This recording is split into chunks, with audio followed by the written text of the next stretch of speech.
Ok, donc petit café en même temps. Et, je me rends compte qu'on commence donc au fur et à mesure à avoir un petit peu une vision, bien que je crois que ça reste encore confus, mais dans l'étape 3, lorsqu'on aura des exemples concrets des vignettes, on va essayer de tout mélanger. Donc je suis toujours aussi en train de faire avec vous en quelque sorte, hein, parce que je ne suis pas du tout un expert. Donc, je rappelle, les buts là, c'est vraiment de partager, hein. Si j'étais à la cafétéria avec vous, on le ferait en temps réel, en train de partager les commentaires, tac, tac, tac, et on pourrait grandir ensemble. Mais vu que je suis à la maison, à Lausanne, légèrement grippé, je ne peux pas sortir, voilà les moyens que j'emploie. Certes, quelque peu narcissiste par rapport à la vidéo, mais faut faire avec. Donc, moi, j'aimerais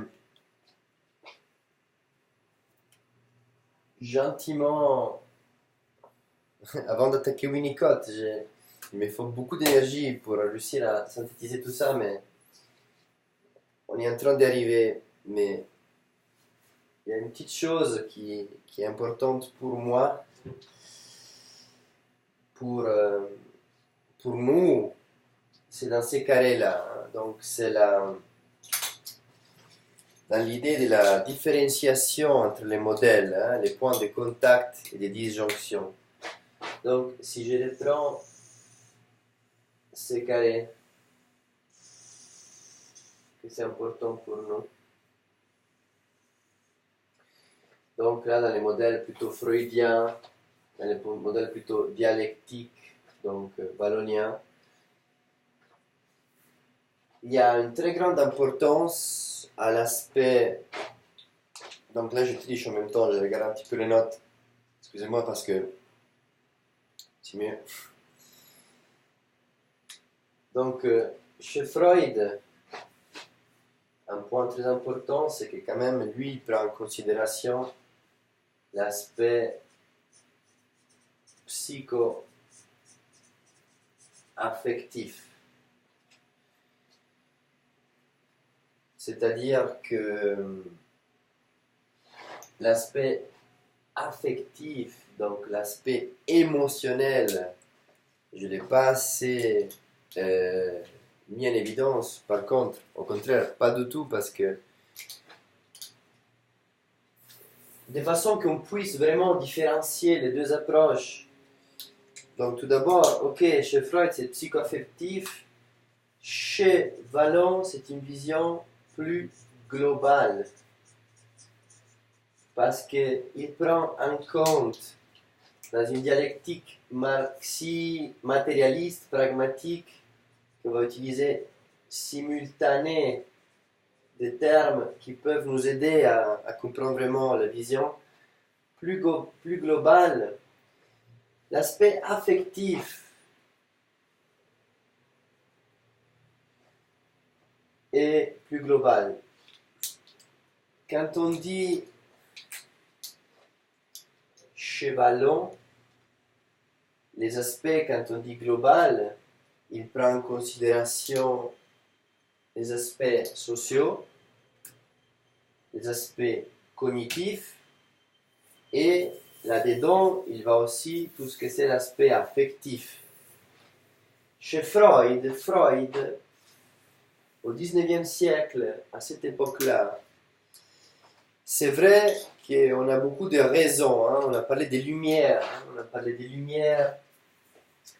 Kant, Hegel, c'est beaucoup centré sur la raison, surtout Descartes, Spinoza. Donc, mais Freud se retrouve dans cette époque que c'est le romanticisme, donc entre raison et romanticisme. Les époques, bien qu'on les détermine par des couleurs spécifiques aussi pour pouvoir reproduire la narration et donc savoir plus ou moins la nature des idées, comment les idées étaient influencées par l'époque, on a tendance à vouloir bien délimiter.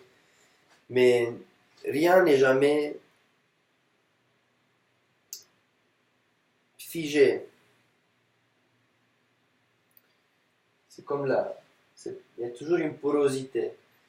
Et dans l'époque de Freud, on parle beaucoup de Sturm und Drang. Sturm und Drang, c'était ce motif qui était si cher au poète romantique qui retournait vers la nature, à l'écoute de ses émotions. Et il y a une très grande... L'art et la littérature pourraient vraiment nous aider pour comprendre un petit peu, pour enrichir les contextes qu'on a vite on a vite dessiné avec l'idée des empires, donc une idée encore de comment étaient organisés les territoires européens, donc comment une personne se sentait partie d'un empire sous un empereur, sur des royaumes différents qu'aujourd'hui. On est dans une démocratie par des représentants, donc on est des citoyens. Donc maintenant on est des citoyens, avant on avait un souverain. Et on était des sudditi. Malheureusement, ma langue française a des limites. Et aussi donc la peinture de l'époque aussi détruit un peu les schémas, hein, mais la logique va revenir, hein, parce qu'on a vu que l'époque positiviste va revenir, donc c'est des moments, hein, c'est un mouvement, produit quelque chose, après une espèce de révolte, après ça revient. Là, ça dépasse aussi ma capacité de pouvoir apprendre et tout. Mais vous voyez, par exemple, il y a cette belle peinture qui s'appelle Friedrich, où on voit cet homme, on le voit juste des dos, et en face de lui, il y a ces montagnes, et on voit l'homme debout, face à un précipice, on voit tout l'horizon plein de montagnes, on voit la force de la nature, et l'homme qui contemple la nature. La nature, c'était toujours encore les mystères. Et donc, l'homme face au mystère de la nature, mais aussi de soi-même. Donc, de ce qu'il est l'homme. Hein? Qu'est-ce qu'il est, cet homme? Et donc, lui, il se concentre beaucoup sur l'affectif, le psychoaffectif. Il a aussi des notions de biologie et de neurologie très poussées, mais pas autant que Vallon.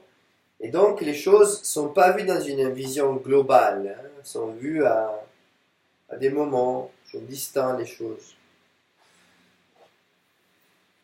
Et je vais conclure Vallon, après ces petits ellipses sur l'aspect donc romantique qui nous fait comprendre l'importance de l'émotion chez Freud, et compléter un petit peu la différence entre ces deux systèmes, ces deux modèles, dans l'idée des points, des contacts, des disjonctions. C'est que, donc, et là je vais me permettre une méga ligne, hein. J'ai toujours peur de faire ces méga lignes, je vais faire comme ça. Ça veut dire que, et je vais prendre bien la note, c'est que le modèle des ballons, c'est un modèle de développement, modèle de développement à partir de quoi? Voyons si vous l'avez capté. Qu'est-ce que c'est? Je l'écris aussi dans les commentaires de la vidéo. Le modèle de développement des ballons est à partir de l'entrée de l'intelligence. Et l'étiné, on a vu des exemples tirés du monde animal de l'éthologie, donc c'est quelque chose en lui qui se développera au fur et à mesure grâce à l'interaction sociale et à la relation biologique sociale, c'est-à-dire que l'enfant il va construire progressivement son identité à travers les relations à l'autre.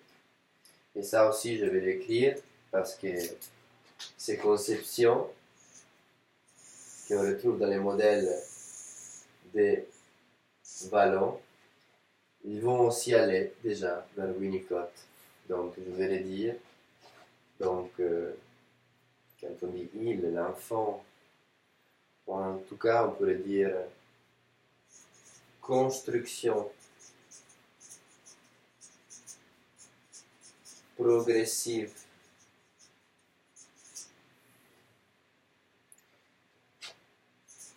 de l'identité, le soi, à travers la relation à l'autre.